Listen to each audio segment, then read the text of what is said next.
I'd like to thank everybody for joining us. My name is Anya Leonard. I'm the founder and director of Classical Wisdom, a site dedicated to bringing ancient wisdom to modern minds. I'm joined today with two excellent speakers, and I'm going to pass you on next to Alexandra Hudson. She's the curator of Civic Renaissance, a newsletter dedicated to truth and beauty, and she will be introducing our guests today and moderating our event, and I will be taking over at the end for the Q&A. So please feel free to enter questions into the chat throughout, and we hope you have a wonderful time. Thank you, Anya. And thank you to each of you for joining us this afternoon. And it's my absolute pleasure to be bringing you this conversation with Dr. Angel Adams Parham. Angel is an associate professor of sociology and a senior fellow at the Institute for Advanced Studies in Culture at the University of Virginia.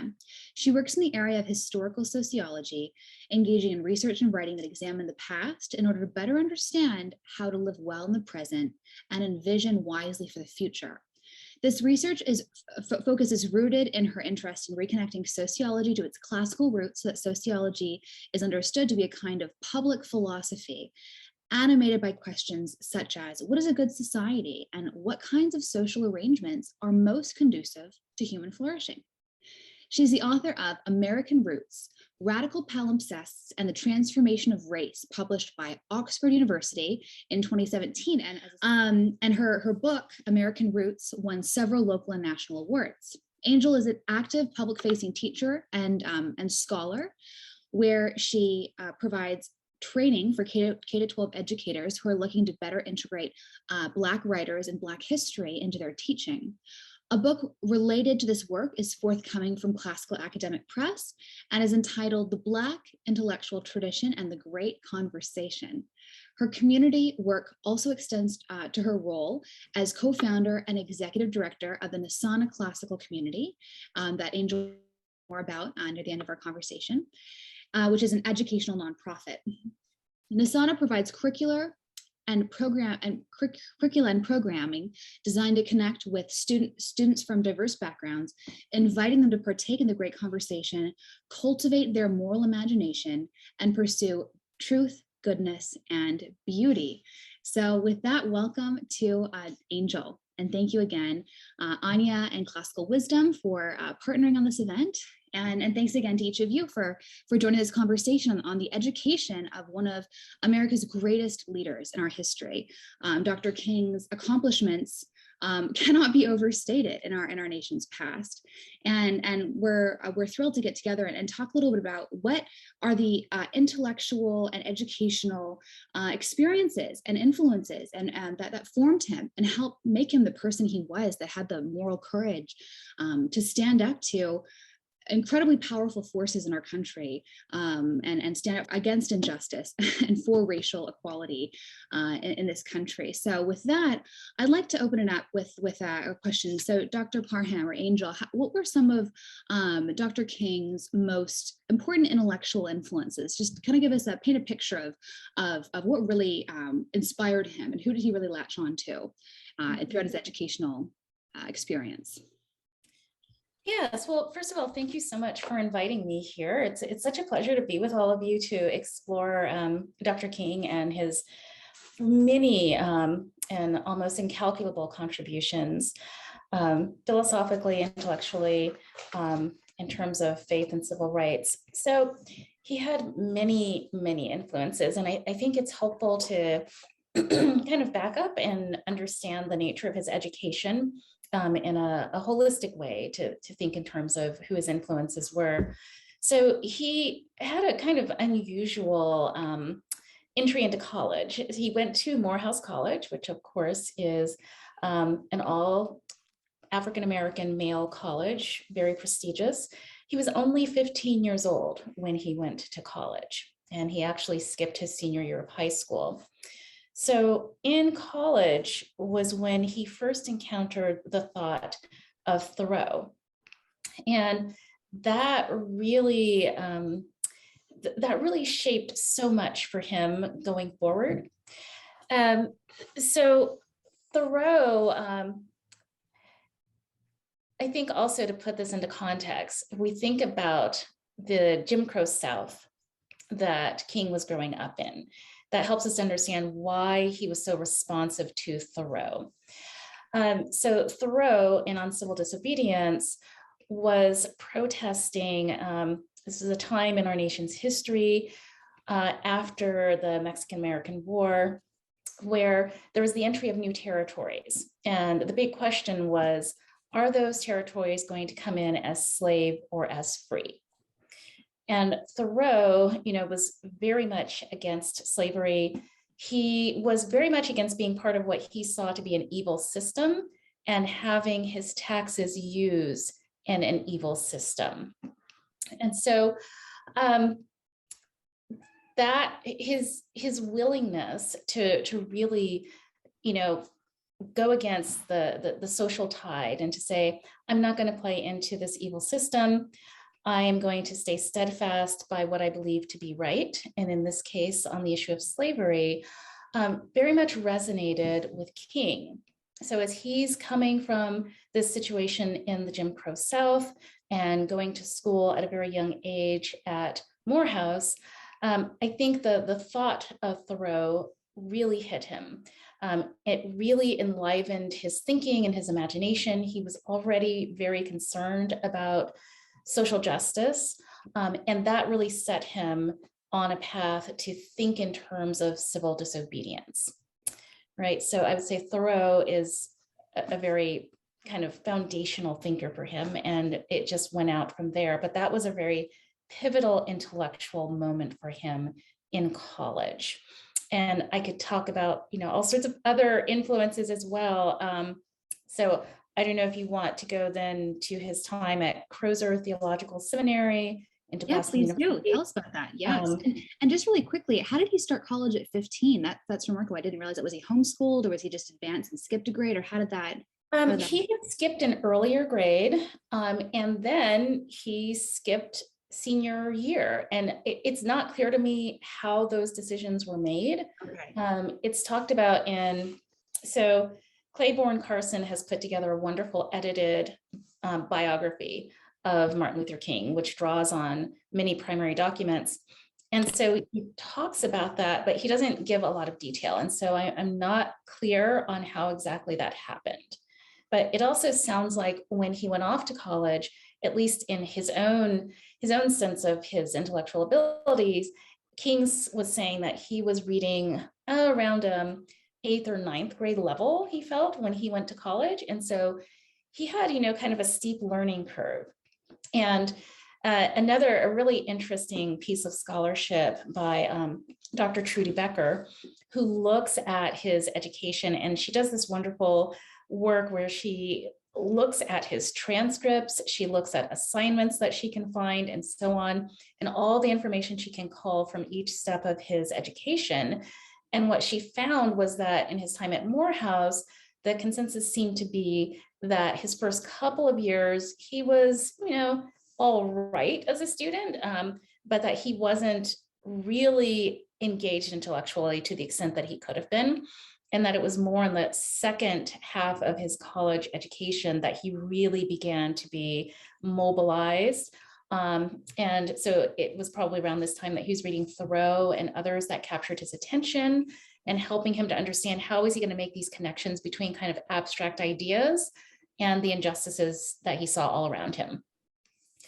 So that is when he really took off, is the later college years. And then he really became steeped in the classics when he went to Crozer Theological Seminary. So same thing, I think I see him having, this kind of, the thread that unites throughout his life is this great determination to really come to terms with social injustice and to try to understand how, as a person of faith and as a Black man, he was going to confront this injustice. And so he was really on an all-out intellectual search to understand how could he analytically make sense of injustice, how could he theologically make sense of injustice, and then both analytically and theologically, how could he come up with a program that would allow him to engage in the world. So when he went to Crozer, he was very much on fire. And he was reading many classic philosophers into the early modern period and into the 20th century. So, he took classes where he had to take a class on Greek religion. He had to read Homer, he had to read the Iliad. He took a course on Greek philosophy. He had to read Plato, Aristotle, Sophocles. So we know from his syllabi that he was doing all of this reading. And in the Carson biography, where he puts together King's own work, you see him there kind of going through some of these greats and really testing out the ideas and trying to understand who is giving me the material that I need to make sense of my reality and my people's reality. So he talks, for instance, now this will be a little different from some of the individual speeches he gives, where you can see him, for instance, citing Socrates and Plato and so on. But in his time at Crozer and in this part of the biography that Carson has helped compile, he goes through Marx, for instance. He talks about Marx, and he gives in his reading of Marx something that I think is a good lesson for all of us, which is what he calls dialectical reading. And this dialectical reading is an approach where he brings his faith and his reason to the text. So on the face of it, you might think, okay, this is a person who is a man of faith, who's a Christian. What use would he have for Marx, and spelling out ideas of communism? So the way that King came to the text was to say, I'm really interested in seeing what Marx has to say. And as he looked at this reading and he really read these texts very closely, he came to the conclusion that there were several things he could not agree with. But he also came to the conclusion that there were key aspects of Marx's thinking that was really important for him to grasp and for all of us to grasp. So, for instance, in the column of things that he didn't feel like he could use very well, he didn't agree with the secular and materialist approach that Marx took. All right, so a secular and materialist approach to understanding history and humanity did not work for him. He couldn't agree with what he saw was a sense of kind of ethical relativism, that you could use any means that you needed practically to get to the ends that you felt were just. And so he said, no, you can't do that. You can't use violence and lying and so on. And in his response to that, he said something that is threaded through several of his speeches and his way of thinking, which is that you have to be careful about the ends and the means, because the means determine the ends. All right, the means determine the ends. In other words, it's many people can justify in their own minds, well, my ends are just and my ends are good. And so I'm going to use these means, which may not be, the best, but they're justified by the ends that I have in mind. And so he would say very clearly that you always have to be very attentive to the means, because those means will determine the nature of the ends. And if you are trying to get to a goodness and justice by using violent means, you're going to end up in a place of violence. And so that was an area that he couldn't agree with either. And then finally, he did not like the idea of, the power of the state, what felt like a very, totalizing and totalitarian power of the state in Marx. So he goes through all of this, and you can see him reading, and you can track his thinking. And then he says, but despite that, there was much I found that was very important for us to take away, which is that living in a society that is driven relentlessly by the profit motive is corrupting. It's corrupting of us as human beings individually, and it's corrupting of our society. And he said, that in that kind of focus where capitalism is this driving focus, that you can be so focused on making a living that you don't make a life. You're so focused on making a living that you fail to really make a life that is virtuous and good, and based on what's untruth and beauty. And so at the end of that section in the Carson book, he says, this was my approach to all of my reading, dialectical reading, where you're bringing faith, you're bringing reason to the text, and then you're coming away from that text with what is going to be good and useful. Mm-hmm. So that's an approach that he used in everything that he was reading at Crozer and going forward. Excellent. Thank you, Angel. It's incredible to learn that how engaged Dr. King was with the great conversation. You mentioned, first of all, his the influence of Thoreau on him, but of course, Thoreau was responding to Emerson, who was responding to Montaigne, and Descartes, who was responding, it just goes on and on and on back to history. And the great conversation being this iterative dialogue and debate between the wise thinkers that have thought about questions of justice, questions of human origin, purpose, and destiny before us. And he knew that we couldn't think about these important questions in a vacuum. And why would we not draw from this wellspring of human wisdom that had come before us? And I really appreciate what you said, that he engaged with thinkers that he knew, that he read skeptically, that he knew he wasn't going to accept part and parcel, but that's exactly what the great conversation is. And which I think is wonderful and beautiful for us to remember today, when people are maybe question the utility of ancient literature, and especially the classics. That it's not a monolith. It's not just like one. It's not just everything Homer said. That's the great conversation. That's the classical tradition. Like, there's so much diversity and richness within this iterative dialogue, and you can find so many different viewpoints represented in it. And that's exactly what he did. He said, I'm a Black man, I'm a Christian, I believe in the inherent dignity of the human person and the fundamental equality of the human person.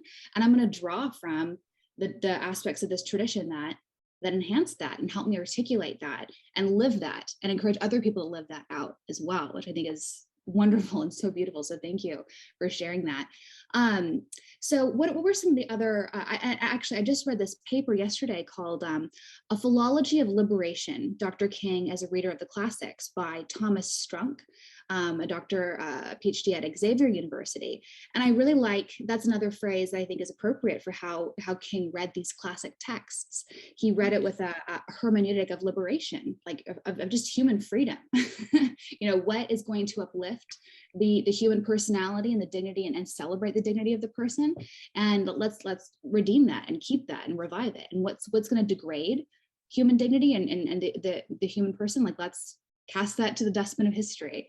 And so I really, that's another phrase I really appreciate it as well. So let's talk about any other significant influences that help form his view of justice and civil rights. We talked about Thoreau, who was influenced by Emerson, but anything else you want to add to that, or his view of civil disobedience, for example? We could talk about Socrates. Like, do we know what class he read Socrates in, for example? We know that he loves Socrates, mentions him in his letter from a Birmingham jail, and kind of sets Socrates up as his model of civil disobedience, a dissenter, a gadfly, someone who, isn't always pleasant to be around, but prods the conscience of his peers in order to provoke us to confront the frailties in our own soul and to embrace beauty, goodness, justice in the world. So I want to invite you to share anything else on that topic you'd like to share. Yes, well, he took history of philosophy while he was doing his work on his doctoral work. And so, he read the founders of Greek philosophy. So, of course, he read Plato, Aristotle. He's reading the Socratic Dialogues, very, very strong influence. He's reading Sophocles. In his speeches, you see Socrates invoked quite a lot. And I think some of the parallels, if you think about the Apology and the Crito, where Socrates is reflecting on his situation, which is unjust. He's about to be put to death, but he keeps to his convictions, right? And you see that parallel in Dr. King's life as well, where he is saying, this is what I know is right, what we as a movement know is right, and we are willing to die for it. He very interestingly, in the letter from a Birmingham jail, he talks about himself as a gadfly, right? And this is also going back to Socrates and drawing on Socrates' thinking that, Socrates is saying, well, to his detractors, I am basically a gadfly here. I am here to kind of sting you and challenge you, with things that you maybe don't want to confront, but that you need to confront. And so in Letter from a Birmingham Jail, King is drawing very self-consciously on that Socratic dialogue where Socrates is confronting these detractors. And King says very similarly, that society needs gadflies. And the whole impetus of the Letter from a Birmingham Jail was that the group of white pastors who had confronted him and said, you're basically being too aggressive in your protests. And King is writing back to say, basically, sometimes you need that. Like sometimes you need people who are going to push you. And he's justifying the civil disobedience that he and others are doing in the civil rights movement. He also, in that letter, right around the point where he talks about being a gadfly, he talks about people needing to come up, from the depths of darkness to the light of understanding. And that also is an allusion to the allegory of the cave from Plato's Republic, right? This idea of coming from the darkness, in this sense, the darkness of the mind. And so those who were persecuting them, rather than hating them, he was concerned that they come out of their darkness and into the light of true understanding and of love. Right. So he drew on Plato and on Aristotle quite a lot. And in fact, in one interview that he had, when he was asked, the question so many people are asked about, what book would you take with you, if you were on a deserted island? And he said, well, if I couldn't take the Bible, I would take Plato's Republic. And why? His answer was that, he was a man who was really drawn by philosophical and theological questions and musings. And he felt that the Republic really included almost every kind of philosophical and theological question you might have, or, issue that you might have, that there was such a rich banquet in the Republic, that would give him fodder for thinking for a lifetime. And so I think it's very instructive when we think about his influences, that Plato's Republic is top of mind for him in terms of thinking about who would he want to be in dialogue with, for the rest of his life, if he was just going to have one book. Yes.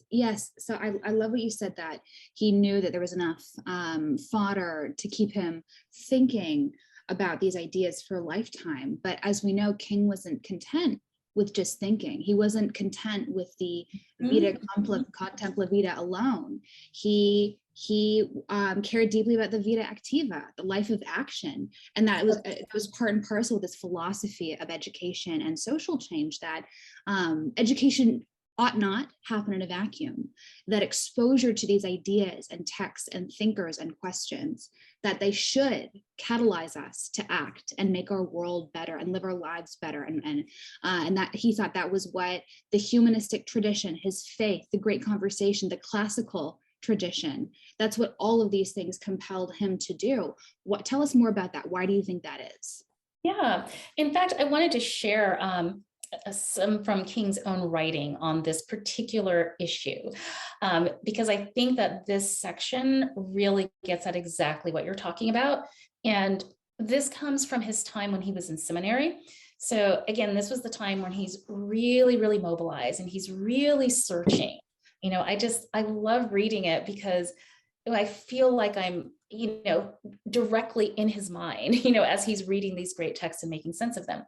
So this is a selection that I'm going to read. This comes also from the Carson autobiography, where it's during his time in seminary, and King is thinking about, he knows that he wants to go into ministry, but he's thinking about, what kind of minister do I want to be? And his understanding of the intellectual life and how it relates to injustices on the ground is captured very well here. It says, I feel that preaching is one of the most vital needs of our society if it is used correctly. There's a great paradox in preaching. On the one hand, it may be very helpful, and on the other hand, it may be very pernicious. It is my opinion that sincerity is not enough for the preaching ministry. The minister must be both sincere and intelligent. I also think that the minister should possess profundity of conviction. We have too many ministers in the pulpit who are great spellbinders and too few who possess spiritual power. It is my profound conviction that I, as an aspirant for the ministry, should possess these powers. I think that preaching should grow out of the experiences of the people. Therefore, I, as a minister, must know the problems of the people that I am pastoring. Too often do educated ministers leave the people lost in the fog of theological abstraction, rather than presenting that theology in the light of the people's experiences. It is my conviction that the minister must somehow take profound theological and philosophical views and place them in a concrete framework. I must forever make the complex simple. Above all, I see the preaching ministry as a dual process. On the one hand, I must attempt to change the soul of individuals so that their societies may be changed. On the other, I must attempt to change the societies so that the individual soul will have a change. Therefore, I must be concerned about unemployment, slums, and economic insecurity. I am a profound advocate of the social gospel. So there he really weaves together, his philosophy of ministry and his understanding of the role that education should play in social change, right? So he has looked at the world around him. He's looked at different models of ministry, and he's saying you can't stay abstract only. Of course, he had a fine mind. He was really intellectually voracious. So he was very, very intellectual, but it was not enough to stay there. He had to have also a fine-grained understanding of injustice on the ground, of the slums, of the poverty, of the wages that were not good, of the humiliation of being sent to the back of the bus, and so on. The other reason I think that this sense of being attuned to the social and bringing the intellect and faith together with the social on the ground is so important in his case is that his background, he was actually from a fairly privileged background. So when he talks about where he came from, he was coming from a pretty middle-class Black neighborhood. He was not dealing with a lot of the worst economically and socially. He had college-educated parents, which his father had grown up as the son of a sharecropper and escaped and was determined to get his education. He started his high school education, this is his father, when he was 18. So he was just bound and determined to get this education and to get out.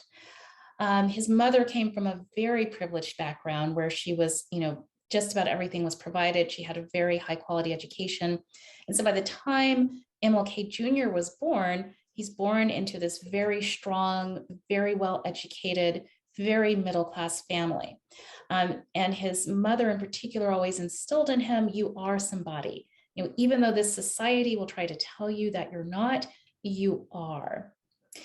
So for him to say that when he's going into ministry, that he has to be intimately aware with the social ills that people are dealing with, he didn't necessarily grow up with those same ills. He didn't grow up in poverty. He didn't grow up with parents who were struggling and, making low wages.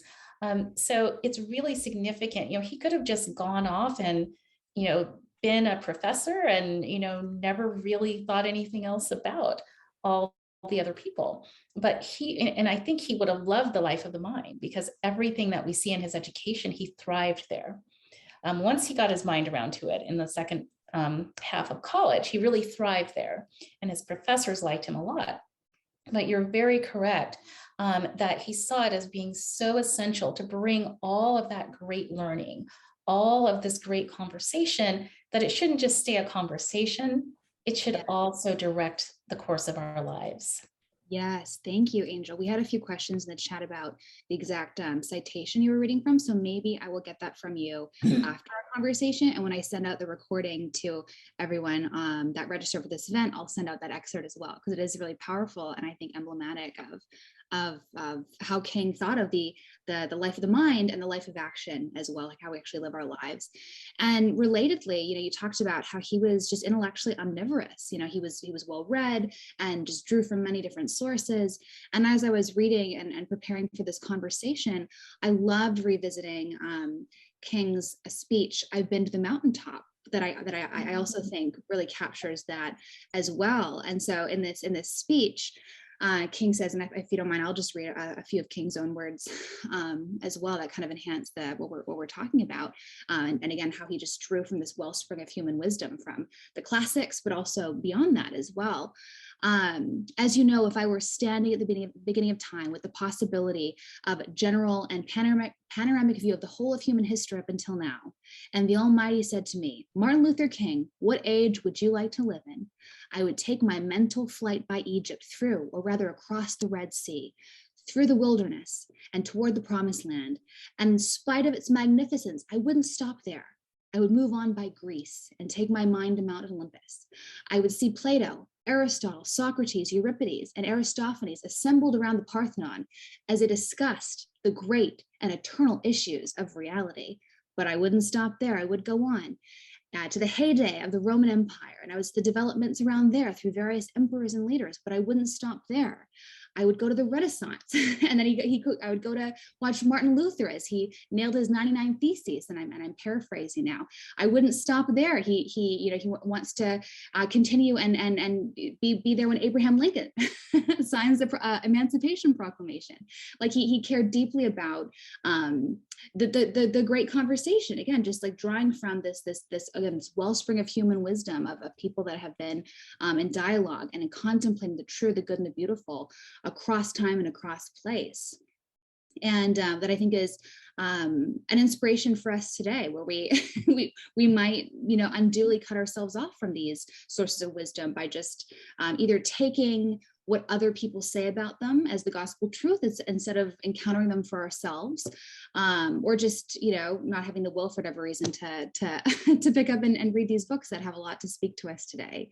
So Angel, if we were to put together a Dr. King reading list, what are some authors that you think would be there? Maybe that's a project for another day that we kind of sit down. That would be maybe one already exists, but what are some? Who do you think are some of the main kind of canonical authors that would be in Dr. King's canon? Would Marx be there, for example? You mentioned how he gave it a little bit. So I don't know if Marx would be there necessarily. I think Marx was one that he drew some lessons from, as you can draw lessons from just about anyone, but I don't know that he'd be a major figure. But certainly Plato's Republic would be very, very important to him, as we already mentioned. And then Socrates, certainly, because he draws on Socrates throughout. And I'd say in particular, the Apology, the Crito, and the Phaedrus. He makes reference to the Phaedrus quite often in his speeches, particularly when he's talking, he talks about that that kind of analogy in the Phaedrus of the two horses that the charioteer is trying to control, where one is a horse that is out of control and is very perverse, and the other one is a horse that is easy to control. And the charioteer is the human being fighting the good and the bad within him or herself. That story comes up over and over again, particularly in the context where King he's explaining, particularly in one speech, he's explaining to people who question the nonviolent approach that he and his protesters are taking. He says that I think that those who oppose this approach don't really realize the capacity for good in human beings. Even though, we see many manifestations of what is not good in human beings, that there is always this fundamental image of God within them. And there is always this possibility of good to cultivate in them. And so then when he would talk about that, he would draw on this analogy from the Phaedrus of the charioteer with the two horses, and that we all have good and bad in us. And it's part of our struggle is to tame that bad horse and to give more of the power over to the good one. So the Phaedrus is another one that I would say. And then going forward, I mean, he would also cite poets and, playwrights. So Shakespeare, he would cite some of the poetry of John Donne. Let's see who else. So that gets us closer into the Renaissance.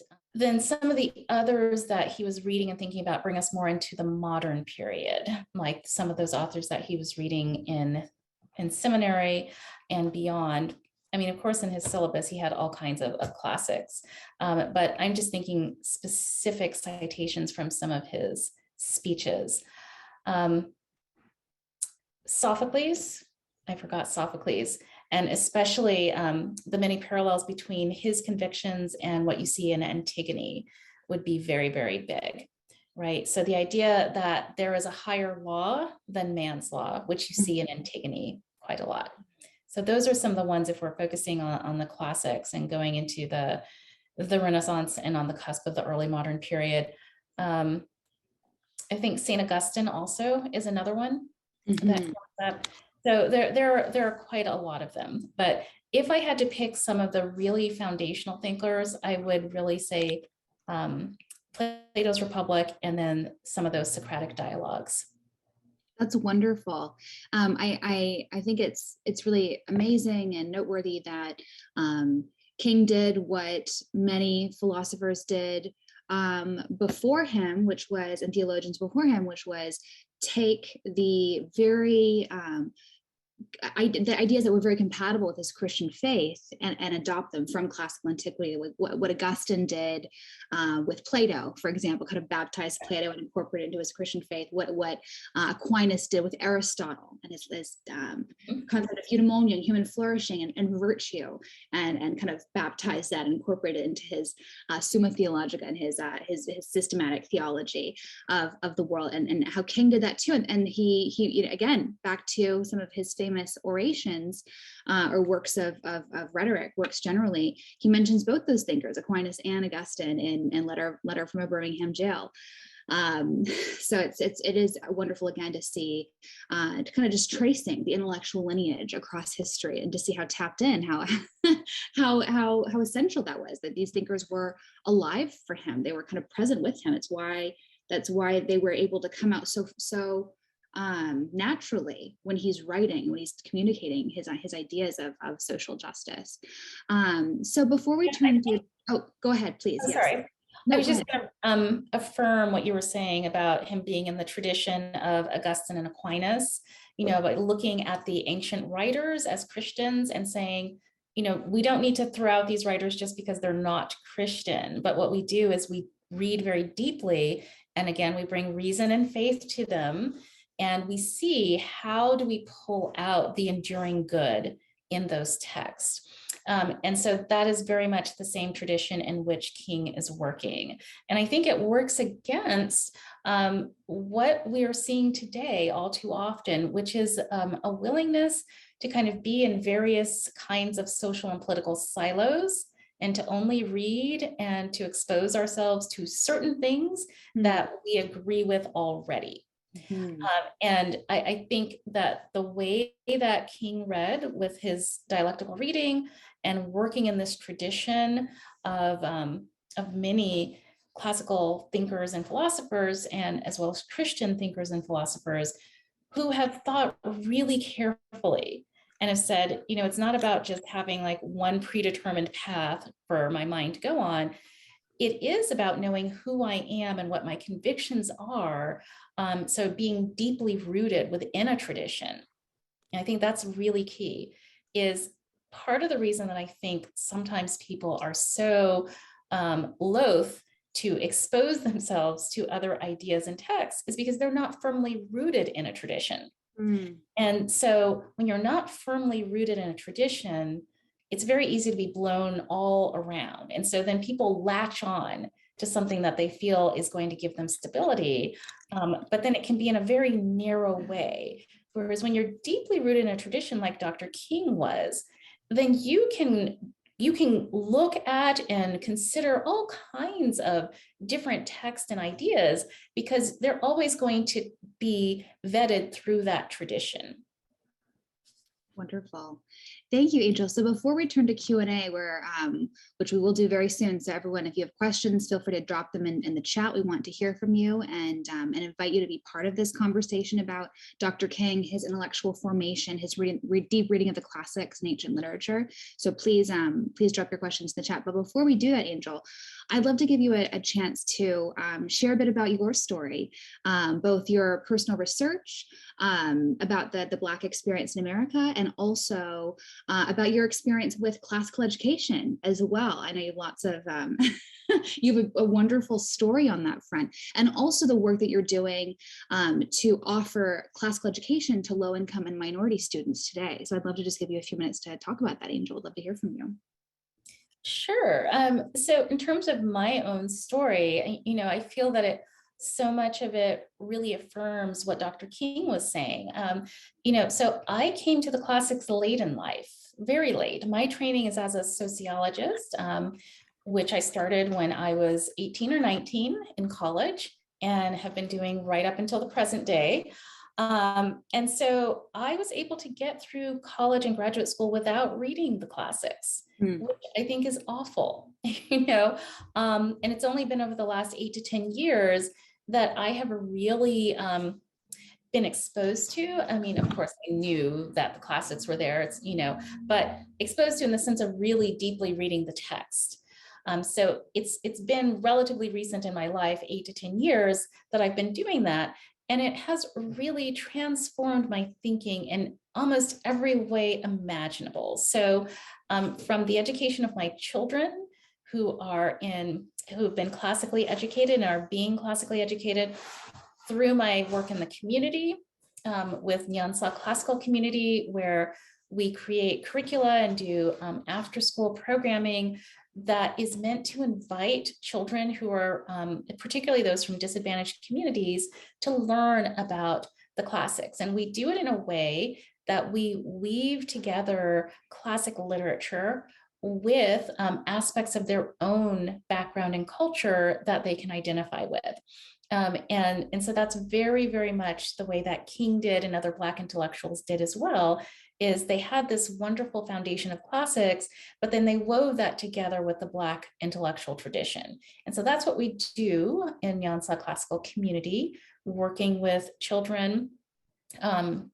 We have an elementary school curriculum and working on middle and high school. And that's also really impacted my own scholarship. As you read in my biography, I'm really committed to reconnecting sociology, which emerged in the late 19th century, back to its classical progenitors. And so those questions about what is a good society and what kind of society is conducive to human flourishing, those are the kinds of questions that I think are very reasonable for sociologists to think about. After all, we spend our lives studying social problems and social inequality. And I think it's very important to not just study those problems, but to have some sense of what would a good society be? What could a good society be? And this is where that great conversation stemming from the classics can give us a larger vision. It's so interesting. Your vision of tying sociology back to its roots seems to be at odds with how people view the sort of value neutral, objective social sciences today. We're taking the normative out of it, and you're saying, no, we can't ask these questions. We can't explore these ideas related to human beings without a vision of the good, without a vision of what the good society is, of what human flourishing actually is. So I really appreciate that. And I think you were being a little modest when you mentioned the classical education your daughters had. Angel, I understand that you homeschooled your daughters while you were working full-time as a professor up until very recently. You just transitioned to Charlottesville, and you have them in a classical school now in Charlottesville. But tell us really quickly about that experience. How did you do it? Maybe first of all, but also how did you choose that path for your family? Yes, very interesting. Yes, so I homeschooled for 11 years. So both of my daughters from the very beginning, from when the oldest turned 4 up until this May, we homeschooled. So she is now 15. Um, so I actually was invited into classical education by another Black woman who was homeschooling. Her name's Danielle Bennett Dukes. And she introduced me to classical education, but particularly, again, this way of approaching the classics that wove in the Black intellectual tradition. And I think that's so important, that so many different peoples and cultures have drawn on these classics. And so it's important to present that, because often, there can be this portrayal of the classics as only being for people of European descent. But that is far from the truth, as we see in Dr. King's life. And he's coming out of a tradition not only of the classics and that part of the great conversation, but also out of the Black intellectual tradition, which is also drawn on the classics and the great conversation. So there are two related streams. So I got introduced to it when my oldest daughter was very young, and I said, "This is great. This is what I want for my daughters." And so, basically, every morning I would do their lesson, and would probably give about 2 hours to introducing new material.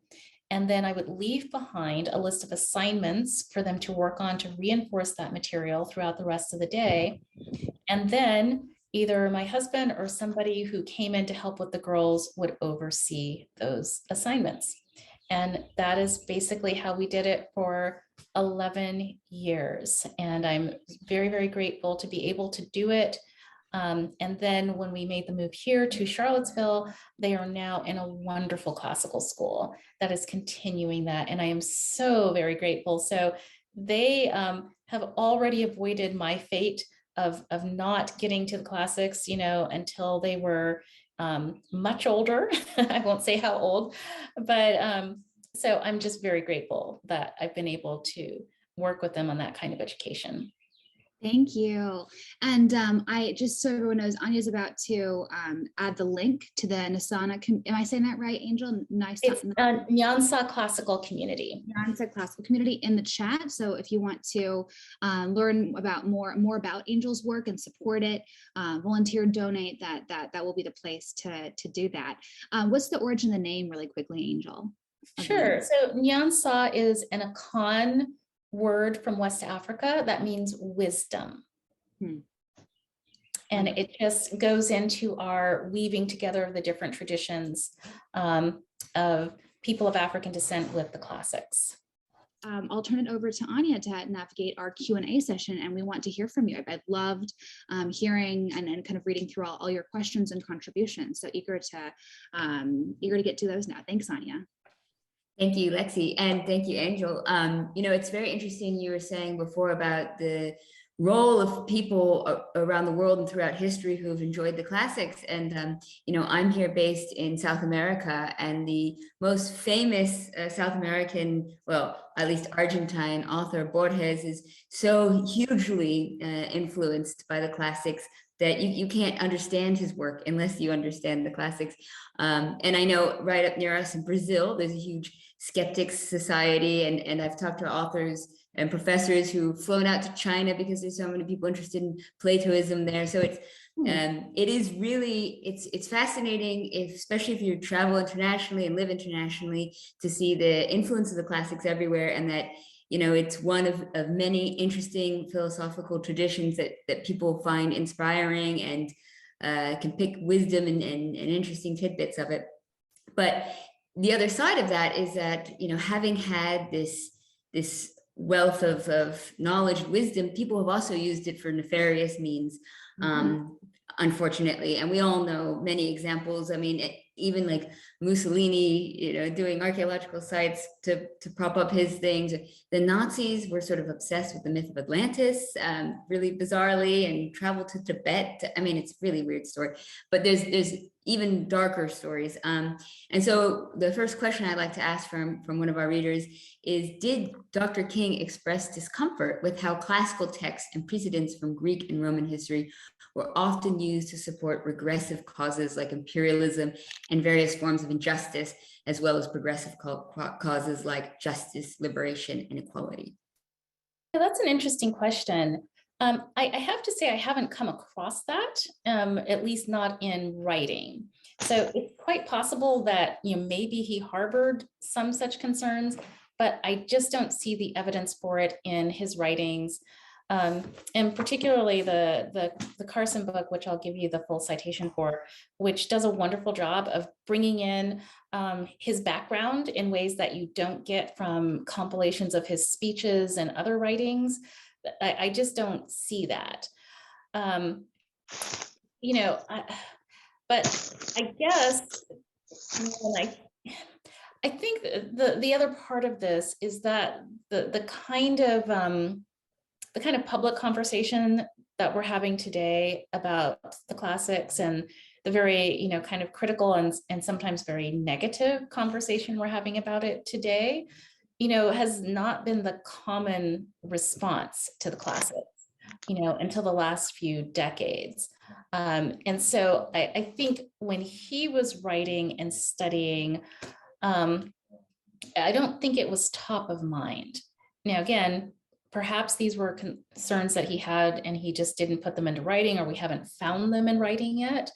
But I also think, given the way he approaches text, with dialectical reading, that his response would be one of, well, you can use these texts for good or for evil, right? Coming back to his frequent citation of the Phaedrus and the charioteer with the two horses, right? If you let the evil and degraded horse get the better of you, then you're going down a very dark road. But that's not the only horse that we have to operate with. We also have a horse that leads us to truth, goodness, and beauty.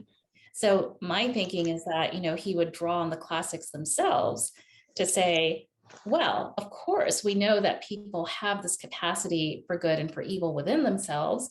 Much in the tradition tells us that. So it's not a surprise, but it's not those classics themselves that are inherently leading to some bad outcome. And so there's no reason to reject them because of that, because they could be used for ill. It's an excellent point, and it's one of those points that you kind of want to reiterate throughout just about every conversation.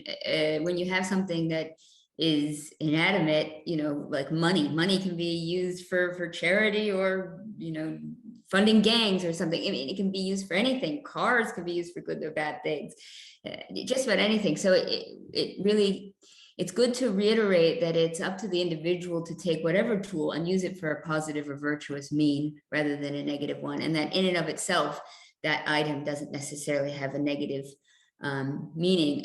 But you brought up the context, the historical context in which Martin Luther King was drawing on the classics. And that actually draws to another question, which was, at that time, was the classical education so much more prevalent that people would have understood his references? Would they have been common knowledge when he was bringing it up? Good question. So, by the time we get to his education, so I don't know that I would say that classical education was still the norm, even at that time that he was getting his education. So we know, for instance, that his middle and high school education were not classical, that he was really more introduced to the classics in college than he was in middle and high school. Because classical education began to be on the decline by the late 19th, early 20th century with the rise of progressivism and progressive educational models. And there was actually a very self-conscious attempt to stamp out classical education because it was seen, before, in order to get into college, you had to have Greek and Latin, right? And that was well into the late 19th century. And the idea is, well, we're in this new modern, contemporary society. We shouldn't have Greek and Latin, as the gatekeepers to college. And so taking Greek and Latin away from college meant that you're taking it away from the early years as well, because why? Now you don't need it for college. So by the time we get to King, it's not common to have a classical education. Now, that said, even though it wasn't common to have a classical education, you would have still had generations who were more familiar with it, right? And so they might not have been getting a fully classical education, but at the very least, you had a large portion of society that was conversant with the scriptures, with the Judeo-Christian scriptures, for instance. As an example, in my classes, if there was a scriptural reference to something like, I don't know, Noah's Ark, or one that I did specifically, you're reading a short story that drew on the idea of King Solomon and his wise decision with the two mothers and their baby. And it was, I think it was a Japanese short story that was drawing on this idea. And I said to my students, so you know the story, right, of King Solomon? And no one out of 30 students, there was one tentative hand, and she had part of the story, but that was it out of 30. And that is very common. So I would say in King's time, at the very least, certainly people had, your general public had a good understanding of the Judeo-Christian scriptures, Shakespeare, so there were a lot of classics that people would have been more familiar with. And that is for many reasons, but part of it is this slow and intentional demise of classical education in the late 19th, leading into the early 20th century. It just becomes less and less prevalent in education. Yeah, it is amazing how nowadays the knowledge of the ancient world is so, it's so unpopular, so uncommon that I often try to tell people, like, the period in of itself is interesting, but because it was so influential up until the 19th century, you're going to struggle to understand the references of all of the, medieval, Renaissance, 18th, 17th, all the subsequent philosophers and artists. And, I'm a big lover of art and artist myself. And you go to the Prado or the Louvre, and if you go with any knowledge of like Greek mythology and history and Roman, it's just a whole nother world of understanding. And so I fear when people don't know these basic references, they're losing out on enjoying so much history and philosophy and art. So it's part of what we're doing in a way, is trying to show people that it can still be interesting and relevant. But I wanted to talk specifically about some of the lessons with regards to civil disobedience. And we mentioned that this is something that he drew on from Socrates a bit as well. And so this question from Jay is, there are two types of civil disobedience. One is the refusal to carry out a law that would require one to commit an injustice, like Socrates refusing to participate in the arrest of Leon at Salamis. And the other is breaking laws that don't require one to commit injustice in order to call attention to other injustices. Following a law that forbids one to sit in segregated lunch counter does not directly entail commission of injustice. The sit-ins were held in order to call attention to the evil of segregation. Did King make this distinction? And if so, what did he say about it? So the one, remind me of the first one again, please. That's the Salamis, when they were trying there was a horrible battle, and they lost, and they left the people to die, and so the generals were tried unjustly and committed to be all executed, and Socrates was on just randomly chosen to be part of this trial, and he said he didn't agree with that they should be executed. And this is actually what made him really unpopular in the first place. So it was, they were doing something that was wrong, and he chose not to participate in the wrongdoing. Right. Versus doing something where you're not, you are breaking a law because you're fighting. That's a wrong. That's just. Yeah. Yes. So I don't know if he specifically wrote out that distinction, but he certainly knew the distinction and thought about it.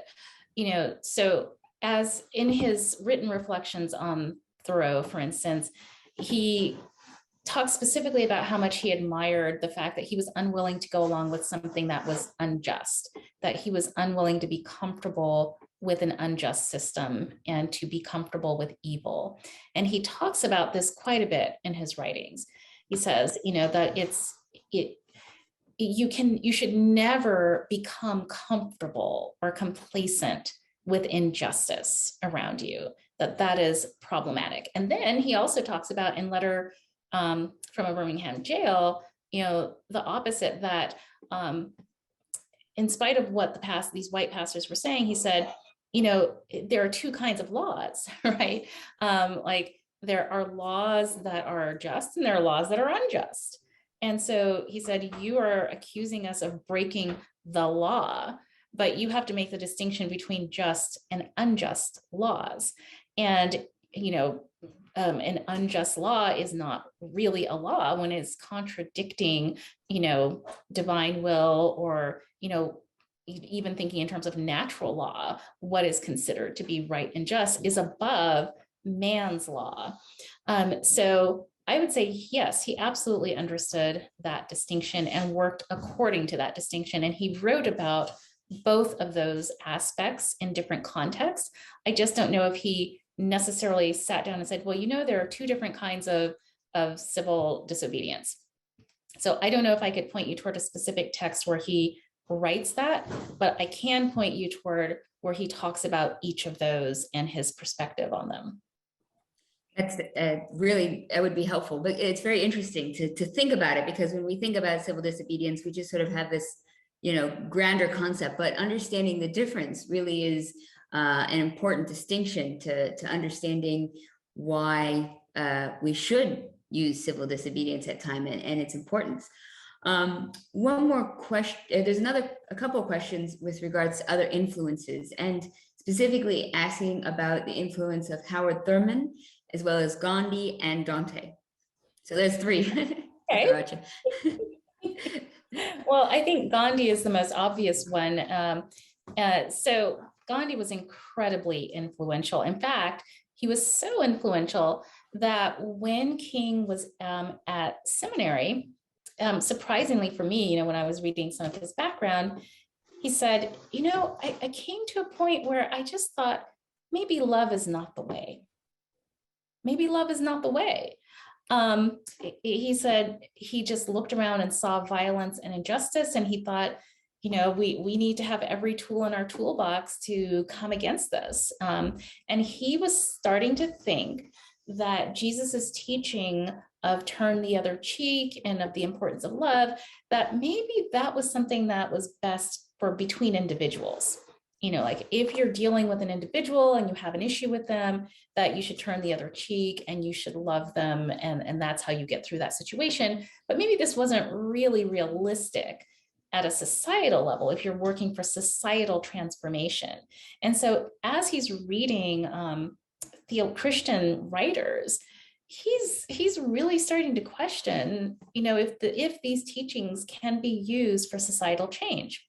It's not until he goes to a lecture on Gandhi and gets exposed to Gandhi's writing and his example and this concept of satyagraha, which is truth force or love force, that is what really turns him around, interestingly enough. That Gandhi, you have to wonder if Gandhi had not lived or he hadn't known anything about Gandhi, who would he have become? I don't know, because he really embedded himself in Gandhi's life and work. And he was getting pushback, from others who said that nonviolent resistance, you're just passively accepting evil. And he said, no, that's not right. He said there's a distinction between non-resistance to evil and non-violent resistance to evil. And what he was saying is what he's seeing in Gandhi is non-violent resistance to evil, and that you do that through this truth force or love force. And he talks specifically about the fact that the goal that they had as protesters was to create the beloved community, that the struggle was not against the people, the struggle was against the systemic injustice, and that he tried to get his people to remember that we're striving to create the beloved community and to transform enemies into friends.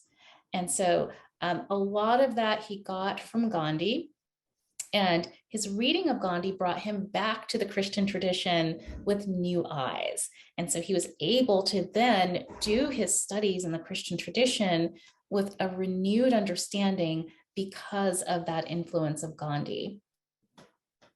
And did he have any engage with Gandhi's views with regards to untouchables and the Dalit in Indian society and Hinduism? It's another question from the audience. That's a good question. And I may have just not come across it yet. I don't have an exhaustive knowledge of his speeches and writings. So I don't know, it would be a natural connection, so I think it makes sense. What I've seen when he's been responding to Gandhi has been more Gandhi's fighting for, against British colonialism. So it's usually been more in that vein that I've seen him identifying with Gandhi. How do you transform the whole society of this oppressive colonial presence? And that kind of parallel in the United States for Black people who are also under an oppressive government, an oppressive state, making unjust laws. But I just have not seen where he was specifically addressing the issue of the Dalits. So I can't speak to that. It's interesting, though, all these different influences. And I know he's also influenced by the history of Nazism. And I know his father specifically, too, to see the plight of the Jews in Europe. And that was another strong event in his life. Mm-hmm. It really does make a powerful impact. With regards to the Bible and Christianity, which is obviously a huge influence in his life, one of the questions was, is there a reason why he didn't turn more to the Bible as opposed to the classics? Did they compete with each other, or did they kind of work in conjunction? Oh, there's no competition. No, there's no competition at all. They are both woven together. He is absolutely rooted in the biblical tradition. He is the son of a pastor, and he was a very prominent pastor. So there was no conflict at all. And again, I think this gets back to Lexi's point, of St. Augustine and Aquinas. There's a very long Christian tradition, of looking to the classics. So there was a debate in in the early church, there was a debate of whether or not, should we still read these pagans? This is not really Christian. Maybe we should just reject it. There was a huge debate.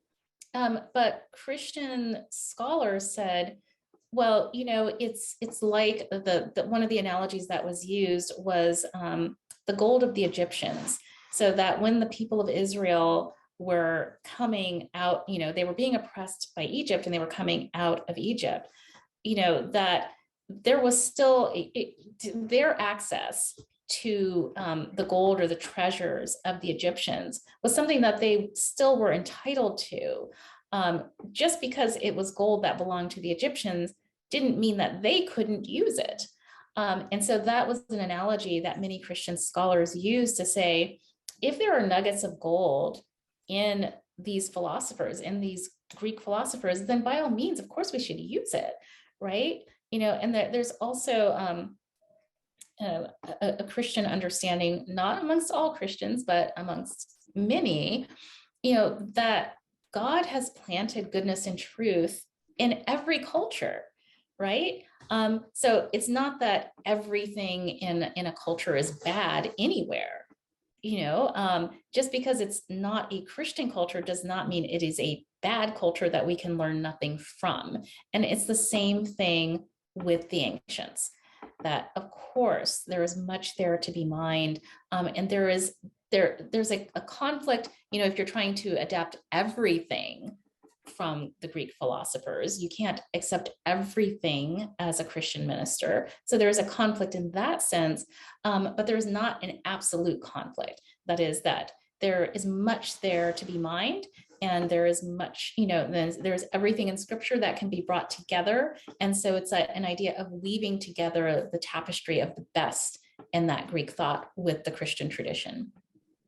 I love that. I love the description there of weaving them together. And I think that's so beautiful. I think it's something I try to say to people all the time when I talk about the classics and the role of it nowadays. And I'll have to maybe steal your description there because I really like it. But it's just you don't want to throw the baby out with the bathwater. Like just because, there are conflicting issues or contextual historical contexts that obviously aren't in keeping with our current society doesn't mean that every single thing said in that time period doesn't have value, that we have to find the value where there is value. And I hope, as people seeking truth and virtue and beauty, that is what we're looking for. And I know we're kind of getting a bit later on in the day, so I'd like to sort of wrap up a bit with the last question. I think this is a really great question. And I should say before I get to it that everyone, don't worry, we will be sending out a recording of this with all of the links mentioned to all of Angel's great work that she's working on in her book. So you will be able to follow up with that, even if you're not able to copy it down from the chat. We will send you everything, so you can rest easy. So as a final question, are there some present day scholars we should know about that continue Dr. King's legacy? Oh, interesting question. So there is a recent edited volume by an African-American philosopher at Harvard named Tommy Shelby. That is a group of prominent scholars who are reflecting on Dr. King's work and really emphasizing his role as that we should think of him as a great intellectual and as a philosopher.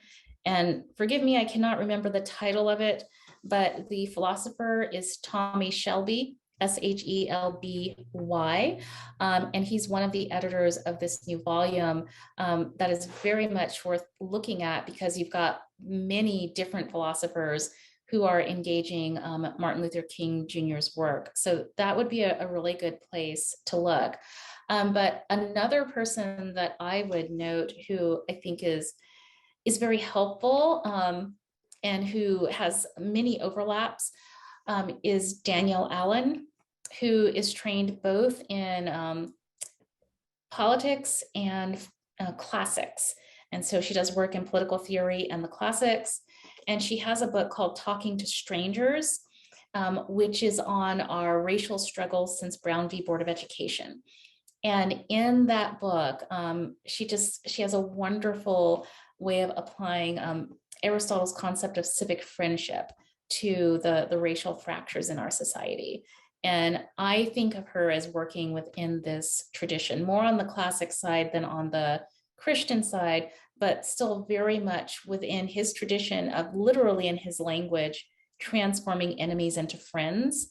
That's exactly what Allen is doing in this book, Talking to Strangers. It's drawing on the Aristotelian tradition there. Wow, those both sound absolutely fascinating. And we had a comment from Chad, To Shape a New World was the Tommy Shelby book. That is it. But yeah, we can send those in the follow-up email as well.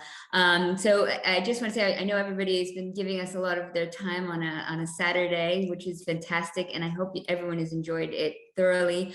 I do want to say thank you so much, Angel, for joining us. It's been absolute delight having you. And I know we're having so many conversations with people, comments saying how much everybody is enjoying your presentation, and they've been learning a lot. And I can tell people are making notes of books to read and everything. So I love it.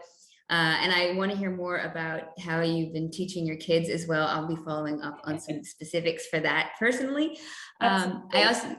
I want to also say to everybody who has joined us that if you enjoyed this presentation, we're having in about a week and a half, Lexi and I will be talking with Zena Hitz, the author of Lost in Thought, about the search of a meaningful life and continuing classical education throughout one's life. So we'll send out a link for that as well, as we've been doing a series about the classics, its role, its influence, its value, and it's been an absolute pleasure working with Lexi on this. So I'd like to pass you on to Lexi to have any of your own closing remarks. That's it. Thank you all for being here. Thank you again to Angel, especially for being willing to share her thoughts and her wisdom on a topic that I know she cares a lot about. And it was a really wonderfully enlightening conversation. And I hope that we can all walk away inspired by Dr. King and maybe